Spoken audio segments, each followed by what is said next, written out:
So this is what we went for. Now this one's a Toro TMC 212. It's 10 years old. I'm sure they're not still around. Maybe there's updated models. I have no idea. And look, it's basically an electronic timer system. I showed you the electronic timer. Think of 12 of those in the one box. And the only difference is that the brains, the microprocessor, the thing that kind of controls everything, is up here. And the electronic valve, the tap that opens and closes, called a solenoid, is down in each garden bed. So the controller is up here where all the programming happens, and it just sends a low voltage signal down to the solenoid in each garden bed, turns it on and off as it's required, and that's it. Now, think through the system with me. The brains here sends a low voltage signal to the solenoid, which opens and closes. Obviously, it has to have water attached to the solenoid for it to water anything. So each bed then has a low voltage electrical line going to the solenoid, as well as plumbed in water to the bed. So I'll show you that in a little bit. Let's put the brains here. And look, these days there's all sorts of different systems around, so I don't want to talk too much specifically about this one because I don't know if there's much value in that, other than just to show you really what our thinking was and why we went for something like this. Firstly, it's 12 channels. It means it can have 12 independent solenoids running off it.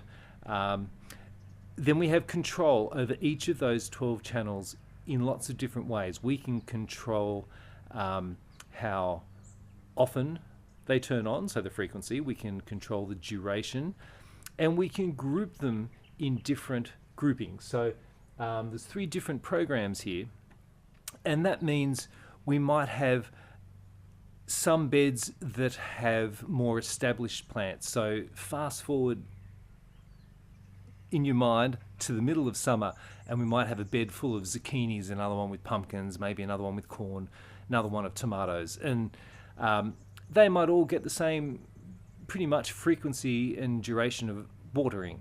So that would be on their own program. But we might have another bed that we're starting with some, maybe we've direct sown some salad greens or something like that, and they need constant watering, you know, like maybe morning and evening, but only short, maybe 15 minutes, just to keep the soil moist.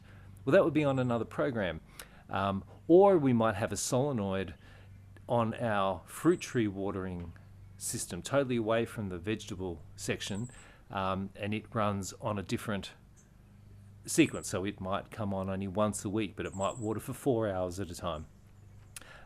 So anyway, in short, that's how this one works. It's got some other electronic features that we tend not to use, but you can delay those programs if it rains. So you can sort of, if it rains, you can kind of punch in, I don't know, that it's rain. We don't use it, so I don't really know how it works. But there's all sorts of different features on it, but in short, that's how it works. I will talk briefly about my experiences with it, because really, if you're looking at a system like this, or you've got a vegetable growing area like ours and wondering what to do, then experience is important more than the specifics of it.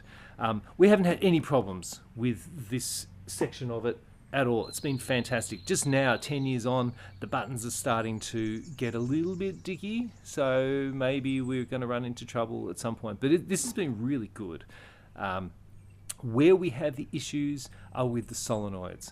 That's not this brand's issue. Any gardening supply will have lots of solenoids. There'll be different kinds. Solenoids live out in the weather. They're dealing with water, they open and close, there's dirt, and they can just get gummed up and muck around. They don't always turn on properly or turn off, and they do they are a little bit of a constant issue. But in any case, this timer, and we've had no real problems with that. It's plugged into mains power as well, so it's not battery, which is battery would be hopeless. Yeah, so that's this. In each bed is the solenoid, and they're just living in a little. We've just got a little irrigation enclosure. So when we lift off the lid here, you'll see the solenoid inside there. The red wires on the top are the low voltage lines that come down, and you can't see the watering, but the water is plumbed into the bottom of the solenoid. It gets the signal from the timer, opens and closes, and lets the water out. On the solenoid itself, we can control the flow. So there's a little tap on it, and so we can kind of adjust on each bed. We can customize the flow on each bed. And if we wanted to manually turn it on each bed on the solenoid, we can do that also.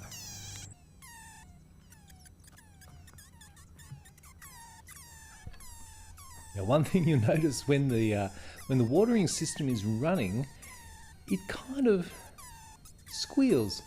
I'm assuming it's because we're growing mandrakes, perhaps. So anyway, yeah, it has a particular symphony. All right. Once the water and that comes out of the solenoid, it goes into the bed, then it's got to be distributed somehow. There's kind of two different ways in a bed, to my understanding anyway, you can do that. One is via like a sprayer type system. So you have little micro sprays that then they cover a broader area, but they will also deliver that water on top of the plants, which can be a problem for diseases and so on. The other option, which is what we use, is this, which is like a dripper line. And can you see at different frequencies, intervals, I don't know, different spaces along the line, there's what's called an emitter. It's not just a hole in the pipe, there's actually a little mechanism in there to try and regulate the flow so that over a length of this line, the amount of water that comes out of each of those apertures is going to be pretty much the same. Just think of a tap and a hose, and you start punching holes down that hose, then the holes closest to the tap are going to have the biggest flow, but each time water comes out of that, it reduces the pressure, and so by the time you get to the end of the hose, there's nothing coming out. So there's got to be some mechanism to regulate. Now, my research tells me, I can't show you because I don't have one that's cut open. There's a couple of different kinds of dripper line. We've got both here. Both of them regulate to a degree, but some are much better and much more constant in their flow. So, and I can't quite remember the term now, but if you do an internet search on dripper lines or dripper line emitters, you'll get there's tons of information out there. But you'll see different pricing, and the more expensive ones that are more regulated are definitely better, but they are more expensive. And in our situation here, as I say, we've got a ton of area. Each bed we will have often 6, maybe dripper lines. Each bed's about 5 meters long. So we're talking 30 meters minimum per bed. It mounts up. So they're not perfect. Every so often one will I don't know how they break, but they do, and you get stuff squirting out. But anyway, that's the dripper line that we use, and that's in every bed. It's all done. We use a 13mm distribution system. So the black line that you can see that comes off the solenoids is 13mm, and then we run these 13mm dripper lines off it. they're fairly simple to adjust. You know, if we have a particular crop that's going in that needs tons more or tons less, we can kind of fairly easily chop and change them as we need to. Try not to, but we can. So it's reasonably flexible like that. But anyway, that's the dripper line. Well, thanks, folks.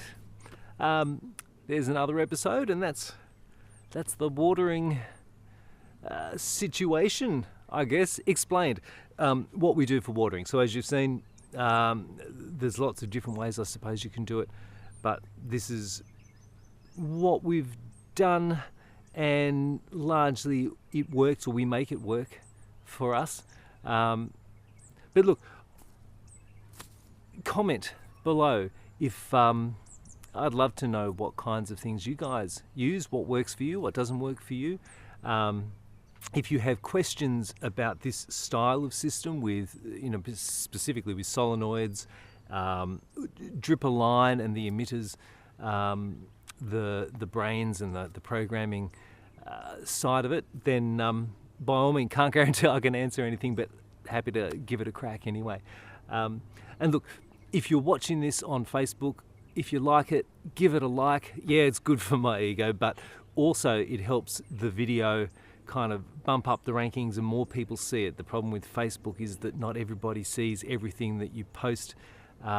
So it really does make a difference, the more likes. And even better if you subscribe on YouTube. It's on YouTube as well. Search for it under Dirtfood in YouTube. Subscribe there, then that will make sure that you never miss out. But anyhow, thanks folks. I'll catch you next time.